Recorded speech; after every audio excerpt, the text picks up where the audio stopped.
अर्जुन कहते हैं भगवान श्री कृष्ण से कि चंचलम ही मन कृष्ण प्रमाथि बलवदृढ़म तस्याहम निग्रह मन्ये वायुरिव सुदुष्करम, कि जो मन है इसको नियंत्रण में लाना वायु को नियंत्रण में करने के समान कठिन है। भगवान भी इस पर ये नहीं कहते कि नहीं, मन को नियंत्रण में लाना तो बड़ा सरल है। वो कहते हैं कि हाँ, वास्तव में इसको नियंत्रित करना ये बड़ा कठिन ही है। आगे वो मार्ग भी बताते हैं। आज हम इसी विषय पर बात कर रहे हैं कि योग के अंतर्गत वो क्या अभ्यास बताए गए हैं जिन अभ्यासों को अगर आप करते हैं तो मन को शांत किया जा सकता है, नियंत्रण में किया जा सकता है, चिंता तनाव को कम किया जा सकता है, धीरे धीरे समाप्त भी किया जा सकता है, अपनी पढ़ाई पर, अपने कार्यों पर एकाग्र रहने में बड़ी सरलता हो सकती है। इसी विषय में आज हम बात कर रहे हैं। सबसे पहले आप ये समझ लें कि हमारा मन बिल्कुल ऐसे है जिस प्रकार से एक सरोवर है, एक तालाब है, उसकी तलहटी कच्ची है। उसमें अगर कोई पत्थर डाल देता है तो वो पत्थर तलहटी से मिट्टी को उठा देता है और उस सरोवर की तलहटी तक देखना कठिन हो जाता है। लेकिन जैसे ही कुछ समय तक उसमें कोई हलचल नहीं होती है तो वो मटमैला जो जल था, जो मिट्टी थी जल में, वो नीचे बैठनी शुरू हो जाती है और पुनः बिल्कुल साफ जल दिखाई देना शुरू हो जाता है। इसी प्रकार से अगर कुछ समय के लिए मन निर्विचार अवस्था में जाता है, विचार थम जाते हैं, चल रहे हैं जो, तो मन शांत होना शुरू हो जाता है और एक ऐसी स्थिति मन की बनती है कि उसके बाद थोड़े प्रयास से मन को दूसरी जगहों पर लगाया जा सकता है, एकाग्रता बढ़ाई जा सकती है। और आपको अगर कोई स्ट्रेस फील हो रहा है, एंजाइटी फील हो रही है, डर लग रहा है, घबराहट है किसी कार्य को लेकर के या पढ़ाई को लेकर के, उससे बाहर आया जा सकता है। इसको आप एक छोटे से संकेत से और समझ लें कि सतोगुण, रजोगुण, तमोगुण, ये 3 अवस्थाएं होती हैं। इन अवस्थाओं के आधार पर ही मन की अवस्थाएं होती हैं जो कि मूढ़, क्षिप्त और विक्षिप्त होती है। जब व्यक्ति तमोगुणी अवस्था में होता है तो वो मूढ़ है, तब उसका मन बिल्कुल भी कुछ ग्रहण करने की क्षमता में नहीं है, जड़ बुद्धि हुई है, बुद्धि सक्रिय नहीं है। जब वो रजोगुण की अवस्था में है तो मन इतना चंचल है कि किसी विषय पर रुक नहीं सकता। वो सतोगुण की स्थिति में है तो मन ऐसी अवस्था में है कि जिस तरीके से उसे ढालना चाहे वैसा ढाला जा सकता है और मन की ग्राह्य क्षमता उस समय पर बढ़ जाती है। तो हमें सतोगुण की वृत्ति में मन को लेकर के आना है, मन को शांत करना है। तो जो हम अभ्यास अब करेंगे वो सारे अभ्यास ऐसे होंगे जो कि प्रशांतक हैं, जो कि शांति देने वाले हैं, एकाग्रता को बढ़ाने वाले हैं। कैसे करना है उसको समझते हैं। 3 अभ्यास होंगे। सबसे पहले करना क्या है, ब्रह्म मुहूर्त में उठना है या फिर जो भी आप समय अपने लिए थोड़ा जल्दी करना शुरू करें। अगर देर से उठते हैं थोड़ा थोड़ा, क्योंकि एकदम तो आपके लिए कठिन हो जाएगा, थोड़ा थोड़ा ब्रह्म मुहूर्त की ओर जाना शुरू करें। आप जल्दी उठें, उठ करके आप शौच आदि से निवृत्त होते हैं, फ्रेश हो जाते हैं। स्नान करना है तो आप स्नान कर सकते हैं, अन्यथा आप मुंह धोएं, हाथ धोएं, पैरों को ठीक प्रकार से धोएं और आप किसी शांत स्थान पर जाकर के आसन लगा करके बैठें। आसन कौन सा लगाना है, विद्यार्थियों के लिए ब्रह्मचर्य आश्रम में विशेष रूप से कहा गया है और योगिक साधनाओं में भी सिद्धासन का प्रयोग अगर किया जाता है तो वो सर्वोत्तम है। तो सिद्धासन का एक विस्तृत मार्गदर्शन हमने पहले किया है सनातन हठ योग चैनल पर, वो हम लिंक साझा करवा देंगे डिस्क्रिप्शन से, उस मार्गदर्शन को आप देख लें। सिद्धासन लगा करके आप शांत चित्त होकर के प्रातःकाल बैठे, आपने चिन्ह मुद्रा, ज्ञान मुद्रा लगाई, घुटनों के ऊपर अपने हाथों को रखा और आपने गहरे सांस लेने शुरू किए।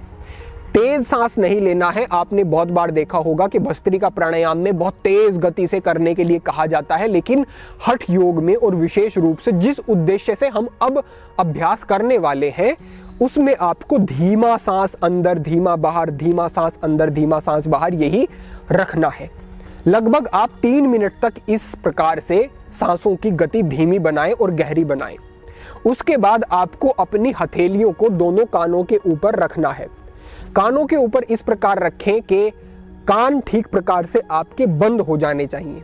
कान बंद हुए, अब आपको भ्रमर की ध्वनि करनी है। कानों को अंगूठे से बंद नहीं करना है, कानों को इसी प्रकार से बंद करें। इस अवस्था में जब कानों को हथेली से पूरी तरह से आप बंद करेंगे तो एक विशेष गुंजन आपको अनुभव होगा और आप 10 बार केवल अगर इसे करते हैं तो तुरंत आप अनुभव करेंगे, बहुत कोई इंतजार करने की आवश्यकता नहीं, तुरंत अनुभव करेंगे कि एक विश्रांति है, एकाग्रता बढ़ेगी आपकी, किसी विषय पर आप एकाग्र अच्छे से हो पाएंगे।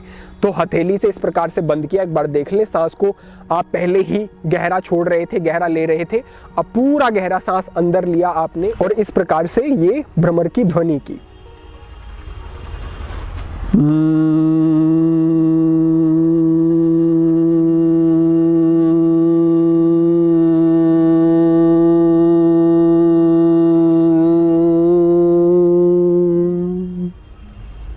हमने मात्र आपको एक बार करके बताया, इस प्रकार से कम 10 बार करना है और 10-10 के आप 3 चक्र कर सकते हैं, यानी कि 3 बार इसको आप दोहरा सकते हैं 10-10 बार करके। इतना करने से ही विशेष आप एक स्थिति में चले गए, एक शांति अनुभव हुई। इससे आगे बढ़ते हुए अब बढ़ेंगे दूसरे अभ्यास की ओर और इसी क्रम में आपको करना है। दूसरा अभ्यास किस प्रकार से करना है, उसी प्रकार कमर गर्दन सीधी करके आप सहज बैठे हुए हैं, आपने आंखों को बंद किया और 5-6 गहरे लंबे सांस लिए। उसके बाद आपने सांस अंदर भरना शुरू किया। जैसे जैसे आप अंदर सांस को भर रहे हैं वैसे वैसे आप अपनी गर्दन को ऊपर करेंगे, लेकिन बहुत ऊपर भी नहीं। इस प्रकार से आप यहां तक ले जाके रोकना है। आंखें आपने प्रारंभिक अवस्था में बंद की हुई है, सांस को यहां से भरना शुरू किया और जैसे जैसे गर्दन ऊपर जाएगी आपकी जो आंखें हैं वो भी खुलती चली जाएंगी और ऊपर जाकर के आपको अपनी दोनों आंखों को भ्रूमध्य में, दोनों भौहों के मध्य में केंद्रित कर लेना है। सांस पूरा अंदर भरने के बाद अंदर ही रोक लेना है।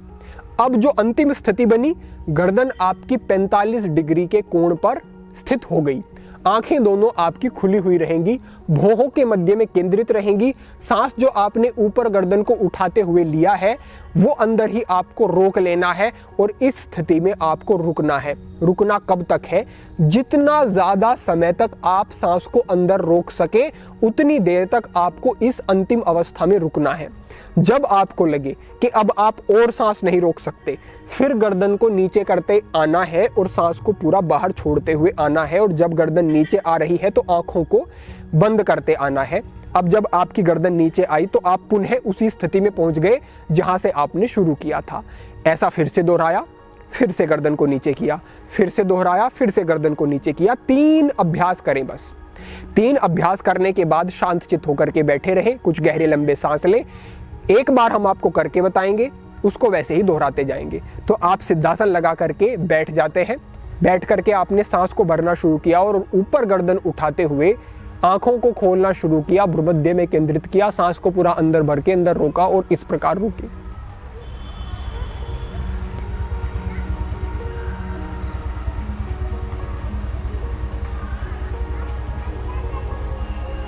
सांस को छोड़ना शुरू किया, आंखें बंद, सांस पूरा बाहर, इस स्थिति में रुके। इस प्रकार से ये आपका एक अभ्यास होगा। इसी प्रकार से फिर दूसरी बार, फिर तीसरी बार और जितने अधिक समय तक हो सके उतने अधिक समय तक ये अंतः कुंभक, सांस को अंदर लेके अंदर रोकने का आपको अभ्यास करना है। ये एक विशेष अभ्यास है। इसमें होता कुछ इस प्रकार है कि जब आप गर्दन को ऊपर उठाते हैं और भ्रूमध्य में अपनी दृष्टि को केंद्रित करते हैं, यानी कि शांभवी दृष्टि भी इसे कहा जाता है, तो ये जो भ्रूमध्य में केंद्रित करना होता है भौहों को, ये सीधा मस्तिष्क पर प्रभाव रखता है, सीधा आपको एक विश्रांति देता है। साथ ही साथ जो आपने अंतः कुंभक किया, यानी कि सांस को रोका अंदर लेकर के, वो मस्तिष्क को जाने वाली ऑक्सीजन की जो मात्रा है उसको कुछ समय के लिए कम करता है, जिससे कि विशेष रूप से विचार रुकने शुरू होते हैं। कोई हानि नहीं है, कुंभक से विशेष लाभ ही होंगे, क्योंकि जब आप सांस को फिर सामान्य लेंगे तो वो गहरी जाएगी और एक अच्छे प्रभाव होंगे और आपके लंग्स की कैपेसिटी भी बढ़ती है। लेकिन जब कुछ समय तक मस्तिष्क को ऑक्सीजन कम मिलती है तो विचार शून्यता आती है, विचार ठहरने शुरू हो जाते हैं स्वभाव से ही। तो इसमें शांभवी दृष्टि भी हुई और इसमें कुंभक का अभ्यास भी हुआ। तो ये अभ्यास आप अमूल्य समझे और इसका अभ्यास करें विद्यार्थी प्रातःकाल भी। और जो हमने प्रथम अभ्यास बताया आपको भ्रमर की ध्वनि का, इसको आप पढ़ाई करने से पहले करें। ये केवल ब्रह्म मुहूर्त में करना और संध्या में करना 2 समय ही पर्याप्त होगा। जो भ्रमर की हमने ध्वनि बताई, इसको आप पढ़ाई से पहले कर सकते हैं। जब आपको ऐसा लगे कि थक गए, आपका कंसंट्रेशन बिगड़ रहा है, तब आप सामान्य बैठ करके गहरे लंबे सांस लें, इतना ही पर्याप्त होगा। एक और अभ्यास अंतिम हम आपको कहते हैं। ये इस प्रकार है कि आपको अपने मणिपुर चक्र पर ध्यान को केंद्रित करना है, क्योंकि हमारा मणिपुर चक्र 72,000 नाड़ियों का केंद्र कहा गया है और मणिपुर चक्र सीधा हमारे मस्तिष्क से संबंधित होता है। जब हमें कोई पाचन में विकार होता है तो उसका हमारे मस्तिष्क से सीधा संबंध होता है और मस्तिष्क उससे प्रभावित होता है। कोई चिंता है, तनाव है, तो आपका पाचन प्रभावित होता है, क्योंकि दोनों आपस में जुड़े हुए हैं। वेगस नर्व जो मस्तिष्क से चलती है और पूरे आपके लंग्स तक और पाचन तक जाती है, वो भी इससे प्रभावित होती है जब आप मणिपुर चक्र को प्रभावित करते हैं किसी भी अभ्यास से। तो करना आपको मात्र इतना है कि आपको उसी प्रकार सिद्धासन में बैठे रहना है। सांस को पूरा आपको बाहर छोड़ देना है और सांस बाहर छोड़ने के बाद बाहर ही रोक देना है। बाहर सांस रोक करके पेट को अंदर बाहर धीमी गति से, तेज नहीं करना है शुरुआत में। ये अग्निसार जो क्रिया होगी, ये आपके मणिपुर चक्र को प्रभावित करती है और इसका सीधा प्रभाव आपके मस्तिष्क पर पड़ता है। तो आपको मात्र सांस को पूरा बाहर छोड़ना है, बाहर छोड़ करके बाहर रोक देना है। बाहर सांस को रोक के पेट को बाहर और अंदर एक बार सांस जितना रोक सके उसके अनुसार अगर आप 20 बार भी ये कर पाते हैं, 15 बार भी कर पाते हैं, 10 बार भी कर पाते हैं, तो इसे पर्याप्त समझे। फिर से आप सांस पूरा अंदर ले, फिर से सांस को पूरा बाहर छोड़े और फिर से पेट को बाहर अंदर, सांस को बाहर रोक कर ही ये करना है। तो बहुत सरल अभ्यास है, आपको समझ आ गया होगा। तो ये 3 अभ्यास हैं जो कि विद्यार्थी जरूर करें, परीक्षा के समय भी करें। जिनका काम ऐसा रहता है, जो कंप्यूटर पर काम कर रहे हैं, जो मस्तिष्क से संबंधित काम कर रहे हैं, कोई दबाव का कार्य है मस्तिष्क पर, ऐसे व्यक्ति भी इसका निरंतर अभ्यास करें। निश्चित रूप से आपको विशेष लाभ अनुभव होंगे। इसके साथ साथ आप अपनी अच्छी जीवन शैली रखें, सही समय पर सोना, सही समय पर उठना, सात्विक आहार लें, तमोगुणी चीजें सारी छोड़ दें, निकाल दें जीवन से। तो आप देखेंगे कि अद्भुत बदलाव, आपका मस्तिष्क अच्छा, आपकी स्मृति अच्छी, एकाग्रता अच्छी, चिंता तनाव से आप मुक्त अनुभव करेंगे, ज्यादा प्रोडक्टिव हो जाएंगे आप अपने किसी भी कार्य में, और आप अन्य योग अभ्यासों की तरफ भी प्रेरित होंगे, क्योंकि अब आपकी वृत्ति बदल रही है। बाहरी विषयों से कटके आप आत्म केंद्रित हो रहे हैं। ये एक सुंदर एक कदम होगा आपका इस योग की यात्रा की ओर। तो ये हमें लगा आपके लिए कि ये 3 अभ्यास तो जरूर ही हमारे सभी विद्यार्थियों को करने चाहिए, तो हमने आपके साथ साझा किया। अपेक्षा है आपको ठीक से समझ आया होगा और आप इसका प्रयोग भी करेंगे।